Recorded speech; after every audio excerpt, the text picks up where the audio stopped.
7 tips for surviving the apocalypse. This is from The Conversation.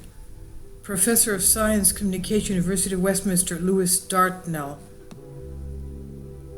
Billionaires who've made their fortunes in Silicon Valley seem to be worried about their future. They're so worried, in fact, that some of them are reportedly buying vast estates in places such as New Zealand as apocalypse insurance, bolt holes to head into in the event of doomsday scenarios such as nuclear attack or global political meltdown. Now, why New Zealand? It's such a terrible place because of the earthquake probabilities there, severe megaquakes. Now, what about the rest of us? What should the non-billionaires of the world do if we haven't prepared at all? How do we go about making and doing everything for ourselves once again and help post-apocalyptic society avoid another dark age and reboot civilization? As a scientist, this is the thought experiment I chose to explore in my book, The Knowledge. So here are some of the 7 top tips for getting to grips with the global catastrophe. 1. Know how to purify your water. Ensuring your drinking water is safe so that you don't succumb to disease in a post-apocalyptic world will be crucial. Although boiling works perfectly, it uses up a lot of fuel. Iodine tablets could be scavenged from the ruins of camping stores, and bleach, that is sodium hypochlorite, or even swimming pool chlorine, calcium hypochlorite, can be diluted to chemically disinfect suspect water. But even sunshine can be used to keep you safely hydrated. Solar disinfection is recommended by the World Health Organization in developing nations. Simply fill plastic bottles and leave in the sun.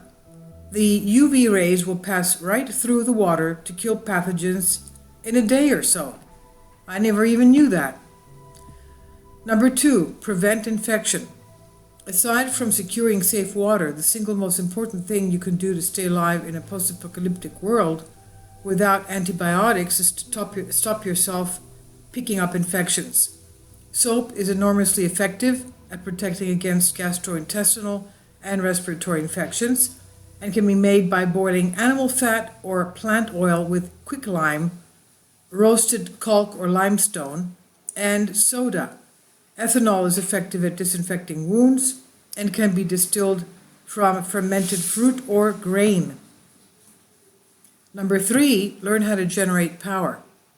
The power grids could be out of action almost immediately, and electricity is not a resource you can really stockpile. You could scavenge mobile diesel generators from roadwork sites, but in the longer term, as fuel becomes scarce, you'll need to turn to renewable sources such as wind or solar energy. An alternator scavenged from any abandoned car can generate electricity from improvised water wheels and windmills, which can then be stored in large rechargeable batteries.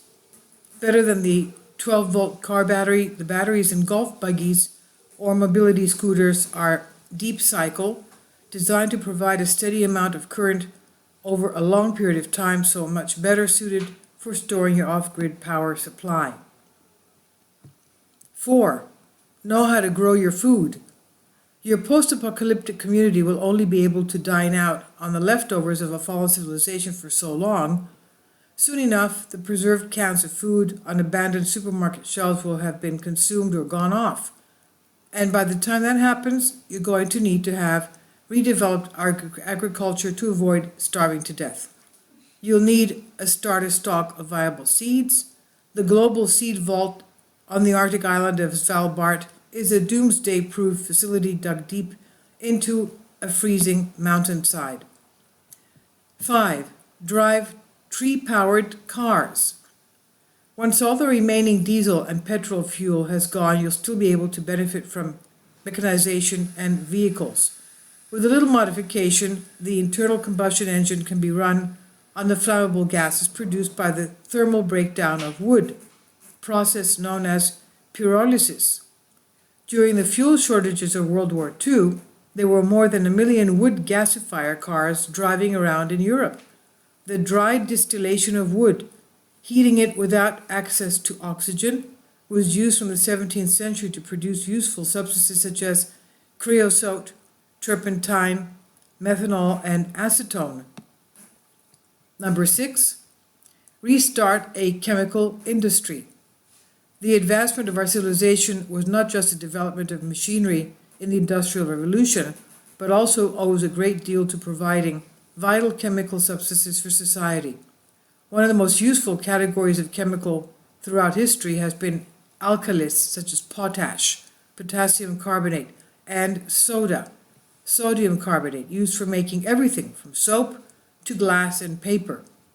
Potash is extracted by trickling water through the ashes of a hardwood fire, and then evaporating away the water again to leave white crystals. Soda is purified in the same way, but from burned seaweed or coastal plants such as Barilla or Salicornia. Number 7, be scientific.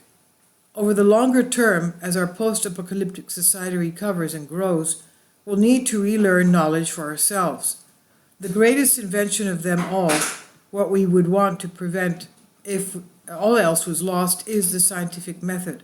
It's only by thinking rationally and critically, observing the natural world, and prodding it in particular ways with experiments that you can have any confidence that your explanatory stories or hypotheses are likely to be right. The invention of the knowledge generation machinery of science in the 16th century is what enabled us to build the modern world, and it is science that you would need to reboot civilization again from scratch.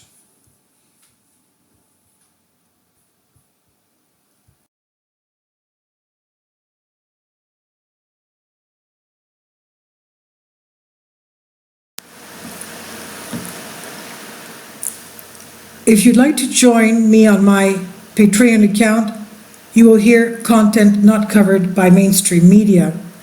These riveting stories will be based on my research, and I will state my opinions and give my personal insight on diverse and controversial subjects and world events not covered by mainstream media, and not supported by YouTube guidelines. So whatever I have on my Patreon, most of those will not be on my YouTube channel. Please consider becoming a member today. More of the most significant and important videos will be on my Patreon channel.